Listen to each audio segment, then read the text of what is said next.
Meus queridos irmãos da Fraternidade Espírita Paulo de Tarso, já tem alguns dias que eu não tenho tido oportunidade aqui de falar a vocês, em razão da escala do nosso estudo. E quero dizer que tanto é o desejo de poder estar com, pelo menos sentir de estar com vocês ao longo desse tempo, que acaba que nós sentimos falta. Então é com muita alegria que volto aqui para nós estudarmos juntos o Evangelho segundo o Espiritismo, que nos traz pérolas de alegria e de contentamento todas as vezes que voltamos aos ensinos de Jesus, o que nos alegra muito, o que nos deixa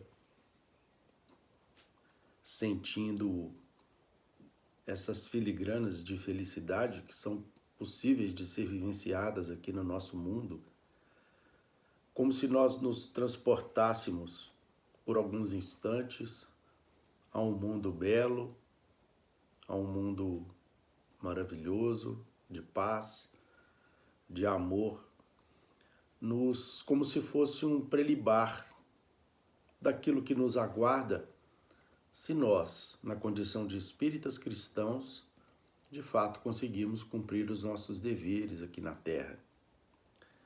E quero dizer para vocês, meus irmãos, minhas irmãs do Solar, que o estudo desse capítulo 3º faz com que nós nos transportemos para esses instantes que são, como eu disse, filigranas de felicidade, perto ou em comparação às muitas provas e muitas dificuldades que nós todos vivenciamos aqui no nosso planeta, ainda de expiação de provas.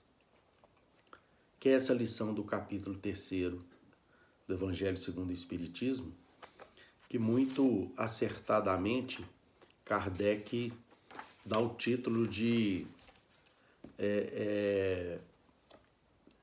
que é na realidade os ensinamentos de Jesus registrados por Mateus, quando o mestre nos ensinou que nós não deveríamos permitir que a nossa mão esquerda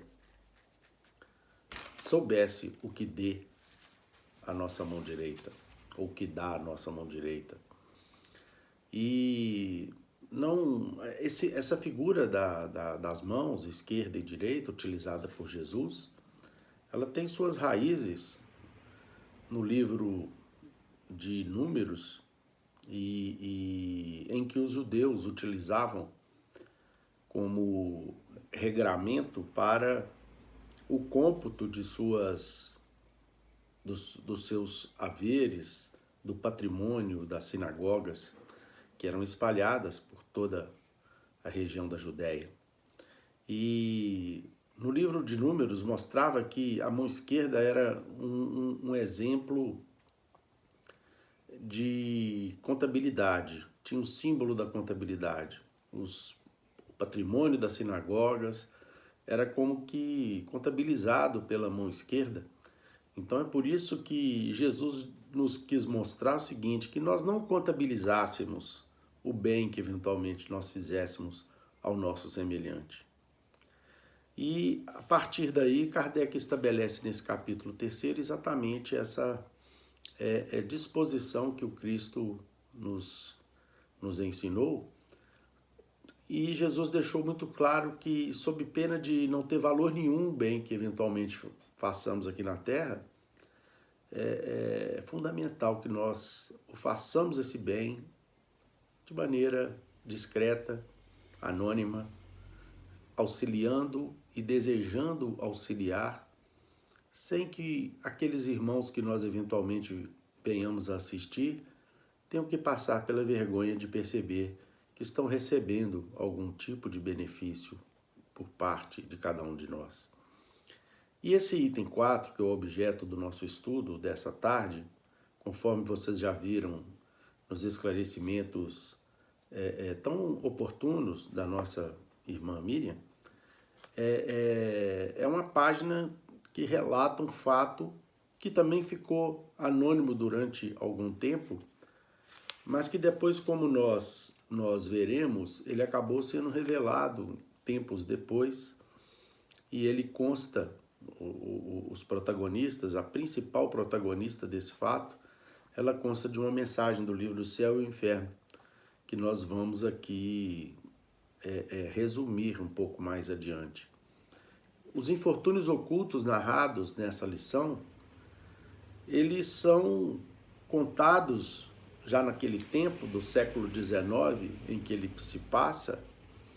Eles eram contados na imensa maioria das pessoas que viviam no nosso planeta, que era então constituído de uma imensa maioria de esquecidos, de desafortunados, de necessitados de toda ordem, especialmente do ponto de vista material, mas necessitados também de carinho, de reconhecimento dos aparelhos estatais da época, de programas assistenciais que nós vemos hoje como uma manifestação da solidariedade oficial de um povo e que não existiam naquele tempo, mesmo considerando a Europa do século XIX, que era o berço da civilização moderna e que, portanto, guardava em seus países o maior acúmulo de riquezas que afluíam de todos os lugares do mundo para a Europa. Mas, no entanto, a Europa era constituída de uma desigualdade inimaginável que fazia com que uma multidão imensa de abandonados morassem em bairros miseráveis em torno das grandes cidades europeias e eram absolutamente abandonados por todos, ou por quase todos, e lembrados por muito poucos. Portanto, essa lição que o Evangelho nos traz aqui no item 4, os infortúnios ocultos, ela é muito apropriada para os dias que passam. E nós veremos que o Espírito que nos narra essa lição, meus caríssimos irmãos, e que Kardec traz aqui para o Evangelho, como um exemplo de caridade material e caridade moral que nós precisamos seguir, ela inicia-se exatamente com um título muito apropriado: Os Infortúnios Ocultos. Aqueles que estão ocultos por uma legião de criaturas aparentemente felizes do ponto de vista material e que não se lembram de que em torno delas existem uma grande maioria de irmãos necessitados da nossa caridade material, mas também da nossa caridade moral. Necessitados da beneficência, mas também necessitados de amparo, de bênçãos, de carinho, de conselhos, de exemplos. E nós verificaremos que a lição inicia dizendo que nas grandes calamidades a caridade se emociona e observam-se impulsos generosos no sentido de reparar os desastres. E é verdade. O mundo hoje já se emociona com terremotos, com maremotos, tsunamis. O mundo já se emociona com a fome, que às vezes graça em diversos países do continente africano, do continente asiático. O mundo ainda se deixa emocionar por desastres naturais, como vulcões, ou mesmo por desastres específicos que ocorrem em determinadas localidades. E aí nós vemos as multidões se organizarem, né? Como nós vimos aqui em Minas Gerais, em 2 barragens que se romperam, e milhares de pessoas foram afetadas, centenas de pessoas morreram. E nós vimos aí todos os segmentos da sociedade se organizarem no sentido de auxiliar esses irmãos, né?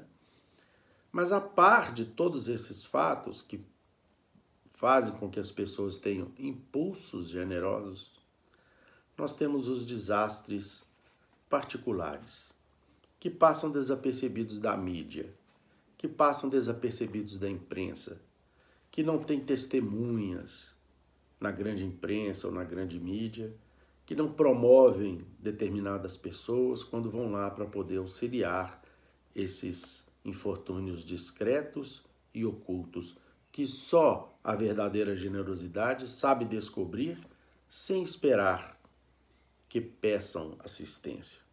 Então são duas condições aqui fundamentais, meus irmãos, que é a caridade anônima e a caridade que não aguarda que a mão estenda até ela para rogar o amparo e o auxílio. Aliás, essa capacidade de antecipar as necessidades é algo que nós todos precisamos pensar bem.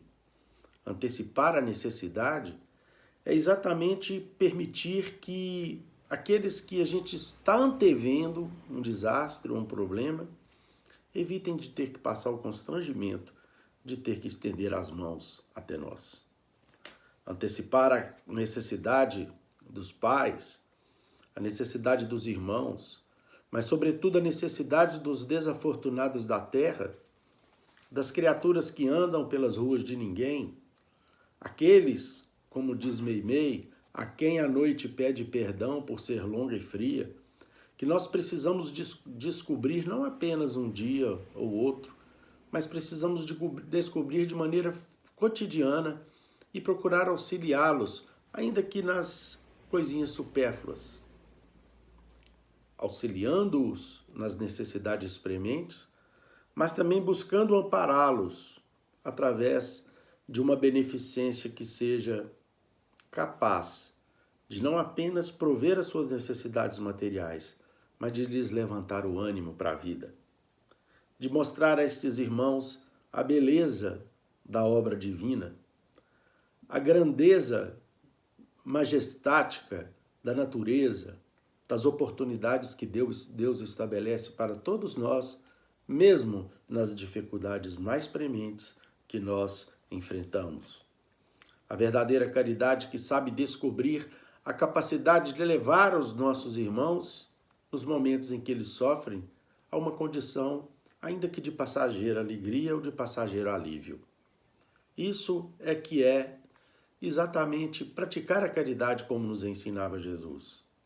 É muito fácil para nós, graças a Deus, meus irmãos, nos dirigirmos até o solar e redistribuirmos aquilo que muitas vezes a gente ganha. E às vezes ainda o fazemos de uma maneira que não é tão caridosa como precisávamos agir. É preciso que nós, além disso, busquemos auxiliar aqueles irmãos que ali vão e nos procuram, nos dando a alegria de sua convivência e que fazem uma falta tremenda nas nossas vidas. Confesso a vocês que os nossos estudos nos fazem muita falta. Os nossos encontros nos fazem muita falta, mas nos fazem muita falta a presença carinhosa daqueles filhos do Calvário que um dia o solar resolveu abrigar como prioridade máxima da sua existência, trazendo para junto de todos nós a presença daqueles irmãos que hoje muitos se encontram no mundo espiritual, nos auxiliando, e que nós às vezes não temos a capacidade de perceber pelo emaranhado de problemas que nos buscam no dia a dia e que às vezes nos dificultam a percepção do auxílio que hoje eles estendem como paga abençoada de um bem que eventualmente pequenino, insignificante, que nós fizemos a eles algum dia. Portanto, o solar é uma bênção em nossas vidas.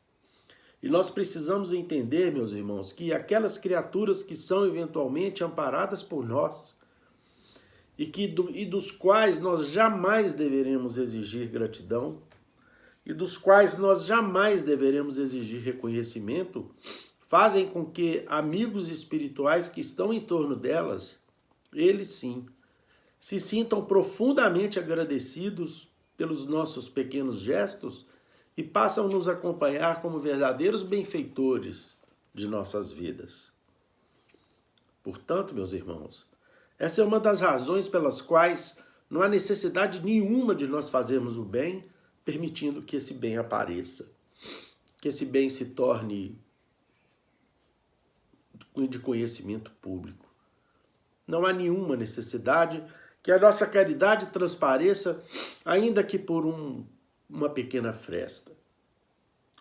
Nós, na realidade, precisamos sim agradecer o nosso Pai Eterno, o nosso Criador, que nos deu a oportunidade e nos multiplicam condições para que possamos ser solidários aos nossos irmãos. Essa dama abençoada, cujo nome é Paula, e que foi uma condessa no século XIX, na Alemanha prussiana, em que a nobreza, como em toda a Europa, era sustentada por toda a sociedade, por toda a coletividade, assim se apresentou ou se apresentava aquelas comunidades pobres do seu tempo. E nessa condição, numa condição de mulher da nobreza, que tinha as suas obrigações e que as cumpria, ela enchia uma carruagem de alimentos, remédios, roupas, buscava os lugares sórdidos e pobres da periferia de sua cidade, se apresentando com sua filha vestida com simplicidade e não da maneira que a nobreza da Europa se trajava, cheia de joias e rendas, buscava de maneira discreta as casas humildes de seu tempo para ali poderem auxiliar aqueles seus irmãos. Conta-nos o Evangelho de que ela procurava essas casas de maneira absolutamente natural. Muitas vezes nas sombras da noite, sem que ninguém percebesse. E ali chegava quase que fazendo-se notar apenas pela bondade que ela trazia em seu coração e que era travestida da mais absoluta naturalidade, ou revestida da mais absoluta naturalidade. Então ela chegava, ela doava os bens, ela provia a despensa da casa, ela ajudava a mãezinha que estava ali desamparada, ela punha os meninos no colo, ela limpava um cômodo, se precisasse, daquela casa, e fazia isso tudo mostrando para sua filha como que deveria ser o comportamento das criaturas de Deus aqui no planeta. Ela tranquilizava os corações daqueles seus beneficiados anônimos. Ela não perguntava o nome, o que eles faziam, ela não dava o seu nome, ela não indagava sobre a utilização dos bens doados na oportunidade anterior e fazia mais. Ela não se esquecia de buscar o pai de família, reconhecendo a sua importância dentro do concerto familiar daquele tempo, e que no caso aqui da lição estava hospitalizado, ela depois ia ao hospital para dizer para ele: meu irmão, fique tranquilo, a sua esposa e seus filhos estão providos. Eles te aguardam na sua melhora para que você retorne ao seu lar. Fique em paz, convalesça em paz da sua doença, porque a sua família está amparada. Meus irmãos, nós já procuramos imaginar, se algum dia, Deus livre e guarde, isso acontecesse conosco, qual seria o sentimento que nós teríamos em nossos corações depois de tantas e tantas preocupações com relação ao bem-estar daqueles que dependem de nós, e de repente chega um anjo no nosso leito de dor, nos dizendo que a nossa família está amparada, que nada lhes falta, e que nós pudéssemos descansar o nosso coração, aguardando o momento de melhora, para que nós, quando voltássemos a trabalhar, pudéssemos dar sequência em nossas vidas. Perdoe, meus irmãos, mas eu não consigo não me emocionar diante dessa lição tão abençoada, diante desse exemplo tão belo. Confesso para vocês que acho que estou ficando velho e com isso estou mais fraco diante das emoções. Mas é exatamente isso que ela fez. Buscou aquele pai de família e tranquilizou seu coração naquele instante tão difícil de sua vida.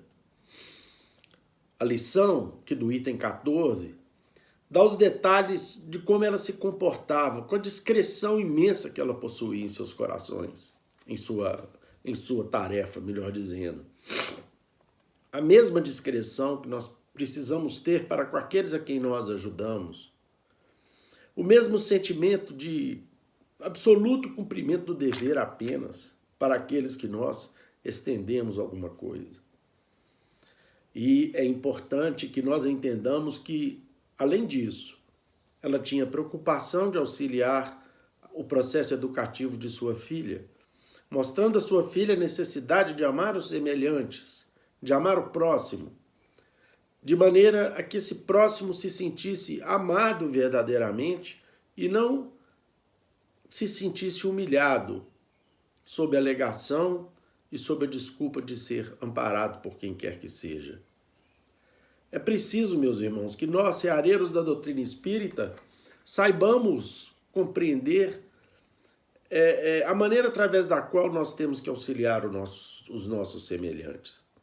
Essa página é um manual vivo de como fazê-lo. É uma demonstração muito clara da importância que nós precisamos dar à caridade que se oculta, que se esconde, a beneficência que não se mostra, a beneficência que está acompanhada da humildade de compreendermos que auxiliar é apenas um dever que cabe a todos nós, espíritas cristãos, que aprendemos com a doutrina espírita, através do seu dístico maior, que fora da caridade não há salvação, que este é o único caminho se quisermos ter felicidade aqui na terra. Ela, portanto, ensinava a sua filha, minha filha, de nada adiantará você repassar aquilo que não é seu para esses irmãos. É preciso que você dê de si mesma. Me ajude a confeccionar roupas, me ajude a confeccionar vestidos, agasalhos, me ajude a trazer os alimentos que eu trago à casa desses irmãos, e aí sim você estará dando alguma coisa que pertence a você.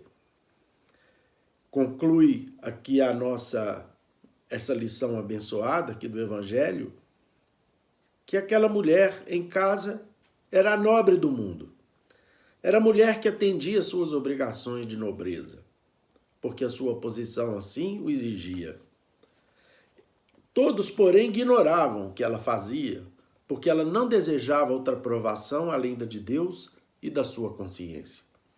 Certo dia, no entanto, imprevista circunstância levava à sua casa uma de suas protegidas, que andava a vender trabalhos executados por suas próprias mãos. Essa protegida, ao vê-la, reconheceu nela sua benfeitora. Silêncio, ordena-lhe a senhora. Não o digas a ninguém. Falava assim Jesus. Meus irmãos, queridos do solar, essa personalidade que constou como símbolo da verdadeira caridade moral e da verdadeira caridade material, essa personagem um dia se fez conhecida. Evidentemente que não para ostentar, contrariando aquilo que está aqui exposto de maneira tão clara na página do Evangelho, mas numa evocação de um seu familiar, possivelmente numa reunião espírita ocorrida na Alemanha, vez que a comunicação foi em alemão. O livro O Céu e o Inferno, do Pentateuco Kardeciano, na segunda parte, no capítulo 2, cujo título são Comunicações de Espíritos Felizes, nós vamos encontrar uma comunicação aqui exatamente da Condessa Paula. E Kardec faz aqui uma observação que pode dizer-se que essa senhora era a encarnação viva da mulher caridosa, ideada em O Evangelho segundo o Espiritismo, no capítulo 13. Desta comunicação, cujo original em alemão, extraímos os tópicos que interessam ao assunto de que nos ocupamos, suprimindo-os de natureza exclusivamente familiar. Então, meus prezados irmãos, não deixem de ler essa comunicação nesse capítulo 2, da parte 2 do livro Céu e Inferno, que trata exatamente da história dessa mulher abençoada que nós vimos aqui no Evangelho segundo espiritismo. Era uma jovem bela, uma jovem rica, de estirpe ilustre e também um perfeito modelo de qualidades morais e qualidades intelectuais. Era daquelas que, quando faleceu, e faleceu muito nova, com 36 anos de idade apenas, as pessoas disseram assim, mas como é que Deus leva uma criatura tão boa tão cedo? Como ela era boa, como ela era meiga, como ela era indulgente, como ela sempre estava pronta a desculpar e atenuar o mal. Ou seja, o reconhecimento público daquela criatura que, de bela estirpe, de origem coroada e nobre da Europa, mas que também guardava em seu coração os atributos da verdadeira qualidade moral, porque ela sabia desculpar, sabia ser meiga, estava sempre pronta a acalmar os problemas onde eles existissem, sempre disposta a não abrir a sua boca para a maledicência, porque ela sabia que a maledicência tingia de negro os lábios de quem profere. Sempre era austera, sempre benevolente, dedicada completamente aos seus familiares, mas também dedicada às criaturas que sofriam. E nós temos algumas características aqui dessa dama da sociedade, da nobreza, que eram totalmente diferentes da nobreza da Europa. Naquele tempo, muitos nobres que tinham esse título em razão de tradições familiares que passavam de geração para geração, eles eram, na realidade, criaturas falidas do ponto de vista econômico e material e que eram e que constrangiam os padeiros, os marceneiros, os pedreiros, os donos de loja, constrangiam essas pessoas a lhes fornecerem víveres e materiais sem que recebessem por aquilo. Então, os nobres eram criaturas que cheias de dívidas e que tinham nos seus títulos a possibilidade de se esconderem dos maus exemplos e da inexistência de crédito que lhes caracterizava a vida ou que caracterizava a vida de muitas deles. Essa senhora aqui não. Ela sabia que aqueles que não eram rendeiros precisavam vender e receber. Então ela não dava prejuízo a quem quer que seja. A sua beneficência era esgotada porque ela era inesgotável, porque ela sempre utilizava as provisões que lhe sobravam a partir de uma administração correta dos bens que ela possuía, provendo a sua família, provendo os seus empregados, provendo as criaturas que estavam em torno dela e aqueles que forneciam para eles, para ela, né, os materiais que ela necessitava, inclusive para ajudar aquelas criaturas a quem elas amparava. E o que sobrava da sua fortuna, ela utilizava-se para amparar o seu próximo. E aqui ela dá uma mensagem bonita, muito bonita. E nessa mensagem, meus irmãos, ela mostra que, de maneira muito clara, de que inicialmente dizendo para aquele seu familiar que ela era muito feliz, sim. Que ela estava muito alegre, porque ela esteve na terra entre os felizes, mas ela não se lembrava de no mundo espiritual ter experimentado nenhum desgosto. Mesmo a sua juventude, que lhe conferiram saúde, fortuna, né, felicidade, era muito pouco próximo à felicidade que ela possuía agora naquelas localidades esplêndidas, que ela comparava, que comparadas à terra, são muito mais encantadoras. E aí ela mostra que ela se encontrava em regiões que são muito mais belas e que não se comparavam à beleza da terra a essas assembleias de espíritos evoluídos, cuja beleza e fulgor estava muito acima das comparações possíveis com os ambientes e com a própria natureza do mundo aqui na Terra. Ela se refere a horizontes limitados aqui do planeta, que não podem ser comparados com os mundos a se moverem no universo infinito por determinação das leis de Deus. E como são monótonos os concertos, né, a partir das filarmônicas mais harmoniosos aqui no mundo, em relação à suave melodia que faz vibrar os fluidos do éter, ou seja, as melodias que surgem das vibrações existentes no fluido universal.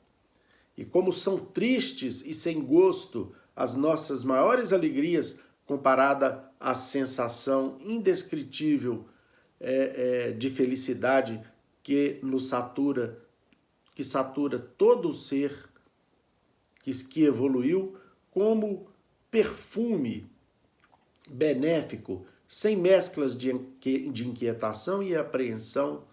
Aqui, no mundo espiritual elevado, tudo ressumbra, ou seja, tudo exala, né? Em amor, confiança, sinceridade, e por toda parte os corações que se amam estão dispostos junto a amigos em todas as situações. Não existe invejas, não existe ciúmes. Essa é a descrição que ela faz do mundo espiritual. E ela mostra que, apesar de toda essa alegria, de toda essa beleza que ocorre lá no mundo espiritual, nada ocorre sem que exista uma exaltação ao trabalho constante, ao trabalho interminável. Não existe contemplação beatífica, ou seja, todos trabalham e trabalham muito. Ela mostra que, por não existir fadiga nos corpos daqueles que evoluíram, nos corpos espirituais daqueles irmãos que evoluíram, as perspectivas de trabalho são incessantes. E que a Terra estaria naquele instante na prioridade de todas as conversas e de todos os planejamentos por parte dos espíritos iluminados. Seria o magno assunto de todas as cogitações elevadas, que inúmeras falanges do mundo espiritual afluíam aqui para o planeta e se colocavam na condição de trabalhadores incansáveis no sentido de promover o processo de transformação do nosso mundo para o mundo de expiação e de provas, para a condição de um mundo regenerado.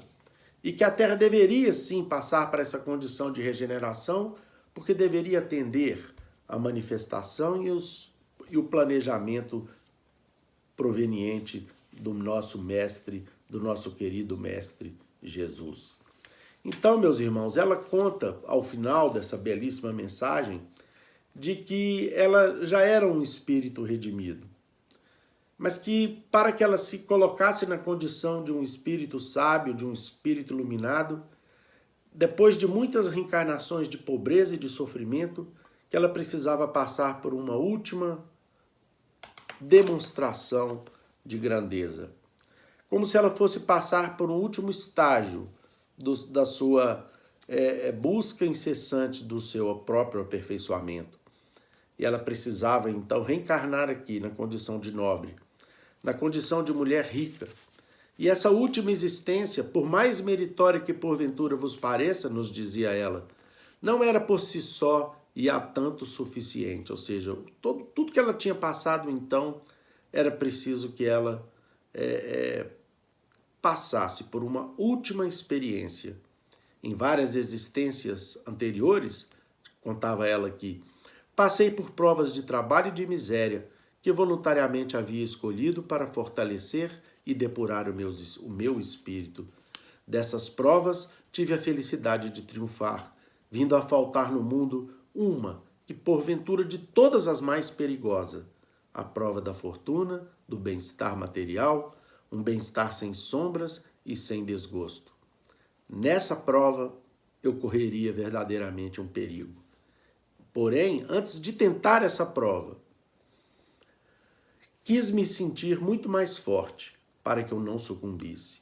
Então, meus irmãos, vejam só, ela se preparou ao longo de muitas existências, preparou o seu espírito, o seu ânimo, aperfeiçoa a sua humildade, aperfeiçoa a sua capacidade de amar e de ser solidária, e pediu a Jesus que só ao final lhe desse a prova da riqueza, porque ela sabia que a prova da riqueza proporciona arrastamentos e dificuldades, como nós sabemos aqui mesmo no Evangelho. Então ela pediu a prova da riqueza e vejam que ela desencarnou aos 36 anos, novinha ainda, mas que, apesar de ter vivido tão pouco, foi capaz de possuir uma vida curta, porém absolutamente luminosa, e para tanto se preparou ao longo de muitas encarnações. E ela conclui aqui dizendo o seguinte: Deus, tendo em vista as minhas boas intenções, concedeu-me a graça do seu auxílio.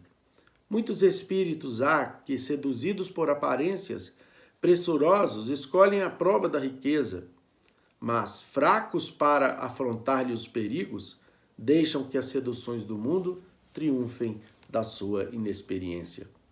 E ela conclui aqui, meus irmãos, da seguinte maneira: trabalhadores, estou nas vossas fileiras. Eu, a dama nobre, ganhei como vós o pão com o suor do meu rosto. Saturei-me de privações, sofri reveses, e foi isso que me retemperou as forças da alma. Do contrário, eu teria falido na minha última prova, o que me teria deixado para trás na minha carreira. Como eu, também vós tereis a vossa prova da riqueza, mas não vos apresseis em pedi-la muito cedo. E vós outros, ricos, tende sempre em mente que a verdadeira fortuna, a fortuna imorredora, não existe na terra. Procurai antes saber o preço pelo qual podeis alcançar os benefícios do Todo-Poderoso. Meus queridos irmãos, minhas queridas irmãs, eram essas as observações que eu gostaria de fazer nessa tarde a respeito dos infortúnios ocultos. Analisemos a história dessa condessa, dessa nobre europeia. A sua história é riquíssima para as nossas considerações. Façamos um estudo do infortúnio oculto, conjugado com o livro Céu e o Inferno, como acabamos aqui de rapidamente tecer alguns comentários, e os irmãos vão conseguir compreender como que funciona essa trama entre as nossas reencarnações, muitas vezes afortunadas, e as necessidades de crescimento, como que funciona essa dualidade entre a necessidade de ser humilde e a posse dos bens passageiros aqui da Terra. Como que precisamos fazer com que a nossa visão se alongue até as outras oportunidades que já tivemos no passado e que haveremos ainda de ter. É fundamental, e essa lição nos ajuda muito a fazer com que nós projetemos o nosso olhar para depois dessa vida aqui na Terra. Nós estamos muito preocupados com as situações que dizem respeito à nossa vida aqui na Terra. E a Condessa nos auxilia de maneira muito clara que nós não devemos nos deslumbrar diante das pequeninas vitórias de cunho material, porque elas não serão jamais vitórias se nós assistirmos impávidos à desgraça e à necessidade dos irmãos que circulam em torno de nós, sem dividir nada, sem dividir nosso tempo, sem dividir nosso amor, sem dividir a nossa solidariedade, sem dividirmos os nossos recursos, sem que possamos estender até eles o mínimo para que eles sejam minimamente felizes, porque eles precisam de muito pouco para ser felizes. Precisam de um pouco de nós, naquilo que nós possamos dar-lhes de bom. Que Jesus nos abençoe, que ampare a todos vocês, meus irmãos. Fiquem com Deus.